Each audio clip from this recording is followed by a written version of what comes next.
All right, Larry Krueger here at Levi's, getting ready for training camp practice number 6, and look who's here. Jordan Elliott from Niners Nation. Good to see you, Jordan. Good to see you, Larry. You know, these little videos, we always go into kind of a training camp preview, practice number 6 preview.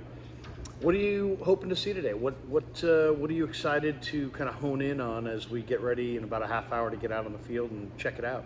You know, the biggest thing for me is how these guys in the trenches are going to be playing. I always feel like the offensive line is at such a disadvantage the first few days of practice. It's really hard to block these guys regardless. Yeah. But when you have to do it and there's no pads to grab onto, it's really a tall task, and I don't think you can read into it too much. So I'm really excited to see specifically Colton McKivitz in that, more prominent role as a starting right tackle, how he's going to respond. And, the first day at camp, as we saw yesterday, there's a level of physicality and just kind of a lot of tension that builds up. You get fights in almost every practice around, the entire league on that first day in pads. I think today is a little bit more calm, collected, so you're going to see a little bit, I don't know if cleaner is the right word, but you're going to get a little bit more productive practice, I think, because they've kind of gotten that out of the way now, and some of that tension is hopefully boiled over.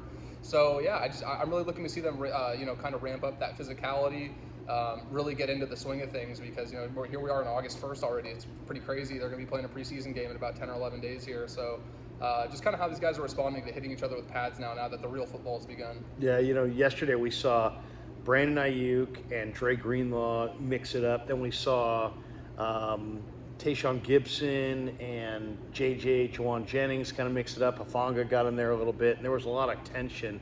Kyle brought the team together and was like, hey, look, we're all on the same team, and let's not let these things get too out of control, because the Ayuk-Greenlaw fight kind of went on and on and on for a minute or so.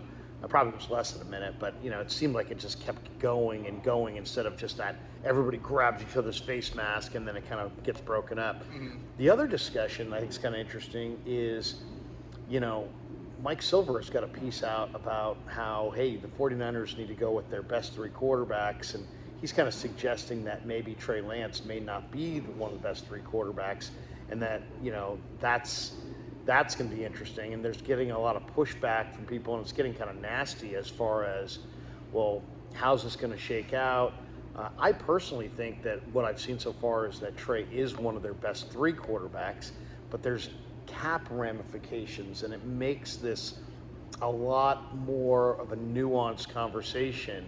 How do you see the quarterback battle? John Lynch was asked yesterday about 4 quarterbacks, and he said, I can see 4 quarterbacks in the building, but I don't think there'll be 4 quarterbacks on the 53-man roster.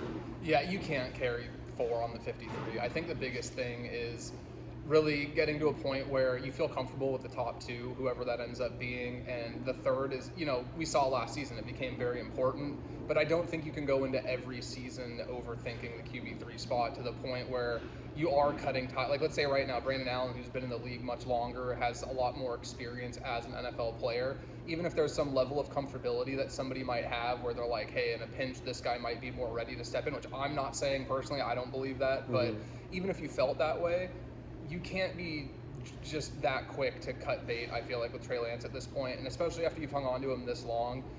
You have to get something back if you're going to move on. I don't agree with cutting him at all. I think that would be the gain isn't worth the loss there. Even if you're getting some salary relief, you're getting some cap relief, I don't think it's worth it at all. The only thing I could really see that would maybe be a move that makes sense is if the 49ers and Trey Lance amicably come to a decision where they're like, hey, it just doesn't feel like the opportunity is happening here. I would like to go elsewhere. And another team, there's plenty of teams with quarterbacks that I wouldn't be too sold on, where I might be willing to part with a conditional pick to get Trey Lance in that can turn into a higher pick where the Niners feel comfortable making that move. But I just think at this point, to me, that what would make the most sense is to keep Purdy, Darnold, and Trey Lance on the 53. Try and get Brandon Allen on the practice squad if you can. And if that doesn't work out, then hey, I mean, no disrespect to Brandon Allen, but I think it would be much more palpable to be able to replace him. It's a much more easy task to replace a guy like that than to sell to your fan base and to the league that, like, hey, we just moved mountains to get this guy 2 years ago and we're cutting him in August, heading into year 3. I just don't know how you could spin that anyway as a positive.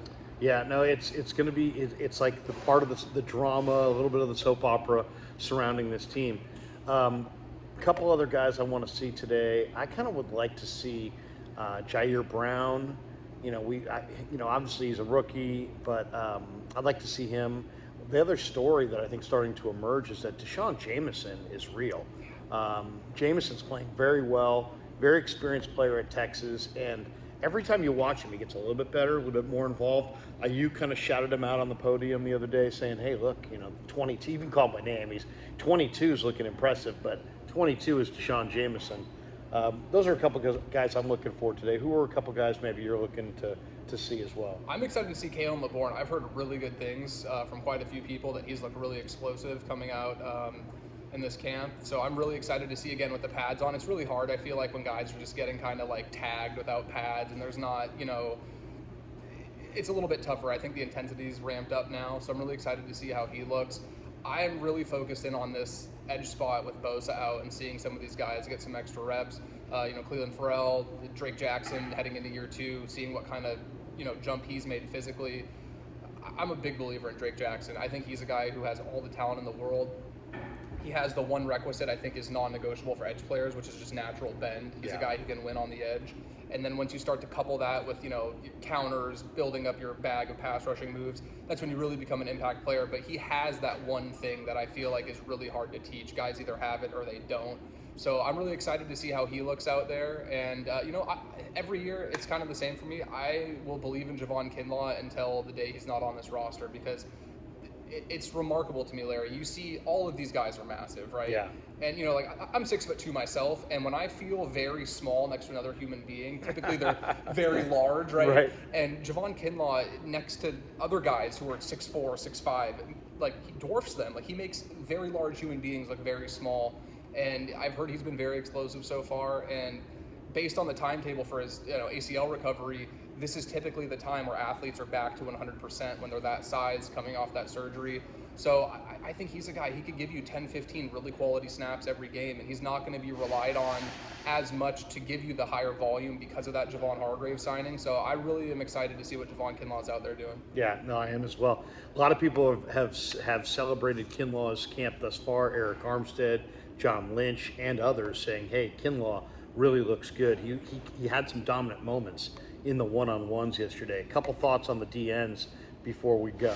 One, I'm of the belief that they don't need Nick Bosa right now. And Nick Bosa means so much to this team, and I know he's going to be in shape when he reports, and I'm not concerned about his conditioning. And to me, I would rather him just get a little bit of, a few practice days. Maybe he doesn't even need a preseason game. I'm okay with him being out until the middle of August. Give me your thoughts on Bosa real quick, because I know everybody wants him back, but you lose this guy and your season is altered, and there's nothing you can do about it. And I just think that I'd rather pickle jar him and just say, you know what, Nick, be somewhere between August 15th and August 20th.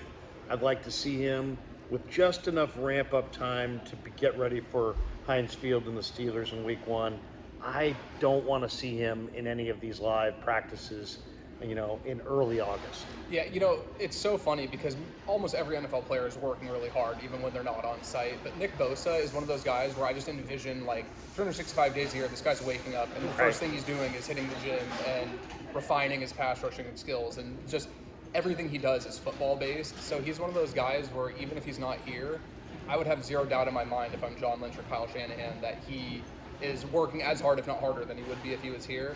And just like you mentioned, you nailed it. Like, if they're out in a team period and a freak occurrence happens where guys get tangled up and somebody rolls up on his leg and you lose him for the year, what are you gaining from these team reps that he doesn't already really know? Like, I feel like some of these guys, like, when they're holding out maybe a McCaffrey or a Trent Williams from a practice, to me it's not really a big deal because these guys are consummate pros and they've been in the league a long time. They know what it's going to take to get it done.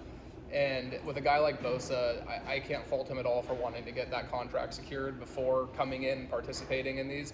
And I think the Niners know. I think he's going to get record-breaking money. I think the guaranteed money is what's really going to surprise people. I think the Niners are going to go much higher than where they've typically been comfortable with guarantees because, to be honest, they don't really have much leverage. He's arguably the best defensive player in football right now. And the scary thing is we haven't seen him at his best yet. I think his best seasons are going to be the next 2 to 3 years. That's typically the prime you see with edge guys. And so, yeah, I think that, get him back towards the end of camp. more towards, you know, the regular season ramping up. Give him the couple weeks he needs to get tuned in, and I would have no doubt. He could honestly come in the week before the season starts, and as long as his conditioning's up to par, he could hit the ground running. Like the guy I just imagine him in this football factory in Florida where all he's doing is training every single day, 10 hours a day. Well, you know, getting the stars ready matters, but to me, training camp's about taking inventory on your roster. I'd like to see a little bit less of McCaffrey, a little bit more of the other backs. I'd like to see a little bit less of Debo and Ayuk, and a little bit more of the other receivers. And to your first point, I'd like to see a little bit less of Bosa and a lot more of the, you know, the rank and file defensive ends. Austin Bryant, Cleveland Farrell, Robert Beal Jr., Kerry Hyder. I'd like to see those guys a little bit more. One other thought before we finish up. John Lynch has made two really good trades, I thought, adding Charles Omenihu and then adding Jordan Willis in past seasons to add really solid defensive line rotation guys. Offensive line guy, you know, your first 5 offensive linemen are going to play all the time unless they're hurt. Defensive line, you're going to rotate guys, and so your backups matter. And I love Hargrave, but to me, they diminish their defensive end quality of their depth by, you know, going with Hargrave. They had money had to come from somewhere. They had to say goodbye to some of those defensive ends. I would love to either see some guys emerge starting today in those backup roles. As I said, Beal, Bryant, Farrell, maybe somebody else.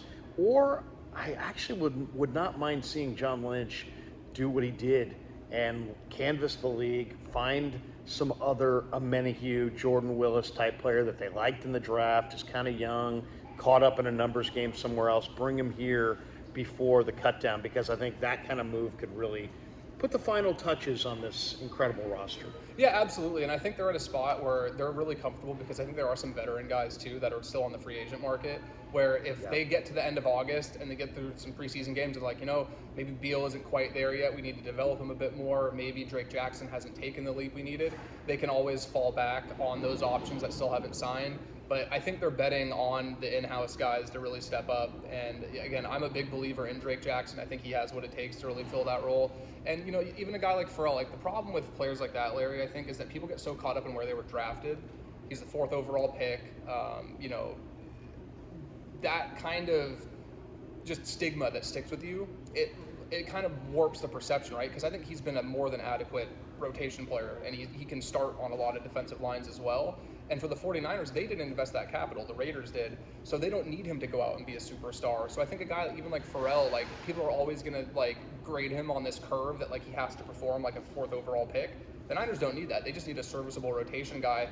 And he's one of those guys where even if he's not putting up like, you know, crazy productive pass rushing numbers week to week, he's typically in the right spot. He's filling the right gaps. He's really good against the run. So I think that some of the options they have in-house are pretty good, but the problem is that, like you mentioned, as the season goes on, these guys get worn down. Injuries are an unfortunate part of the game. It's almost an inevitable thing that you have to plan for. So I would be completely on board with that. Definitely taking a look at some of these veteran guys and maybe, you know, scoping the league a little bit for somebody who might be available on another team. I'd be really interested to see how they do in that regard now that Rand Carthen's gone, because Rand Carthen's hit a couple home runs when he was the player personnel director. I'd be really interested to see, you know, with the folks in that role replacing him, how they're able to kind of follow in his footsteps. Because Willis, Omenihu, some of these guys that he was able to bring in, it's really hard to, you know, live up to the expectations that have been created for veteran acquisitions. You bring your lotion? You bring your suntan lotion? I hope somebody has some. I was telling Kyle on the way in, I need to get some. Look at that. The most important part of training camp, ladies and gentlemen, your suntan lotion. You got to have it. All right, practice is getting ready. We're going to roll out to the field. Hope you enjoyed training camp practice number 6 preview, starring the great Jordan Elliott. Check this guy out, Niners Nation. He does an incredible job, always covering the 49ers. Kyle Posey does a great job over there as well, but read Jordan's stuff. He's fantastic. Niners Nation, NinersNation.com. Off to practice we go. Hope you enjoyed the preview video. We'll talk to you after practice and talk about what happened. Have a great day, everybody. Go Niners.